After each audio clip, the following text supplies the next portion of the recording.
யாரும் காட்டுக்கு பேர்த்தை கொண்டாடினோம் அது சார். நீங்கள் தான் நாங்கள் தான் காட்டுக்கு பேர்த்தை கொண்டாடி போட்டு போகிறோம்.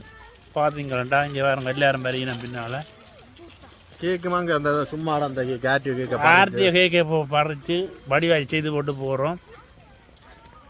ஆனால் அண்டை அண்டை கேக்கெல்லாம் அந்த வாத்துக்காக கொடுத்துருக்கான் சாப்பிட்டு இருக்கு. இது வாத்தோ தாரா வாத்து என்ன வாத்து ஒரு அதுதான். ஓகே இந்த வீடியோ முழுமையாக பார்க்க யூடியூப் போய் பாருங்க. அப்போ பீச்சா டொனார் அதுக்கெல்லாம் எப்போ பண்ணி தர போகிறீங்க? அதெல்லாம் அந்த ரோலெல்லாம் இதுக்குதான் கிடக்குது காருக்கு. அதெல்லாம் காருக்கு ரோல் டக்கு வடை டக்குது மிதி வடை டக்கு எல்லாம் நாங்கள் முன்னே கிடைச்சி. யூடியூப்ல போடுங்க. இது டிக்டாக். அங்கே முன்னால் வரி நம்ம அவையும் காட்டுறோம். என்ன சொல்ல போகிறீங்க? போவைக்க தெரியும் தெரியும் முருட்டி கொண்டு வந்துருப்பீங்க ஓடிக்கொண்டு வந்துருப்பீங்க. இப்போ வரைக்க மாறி வரையும் இப்படித்தான் உலகம். சரி ஓகே வீடியோ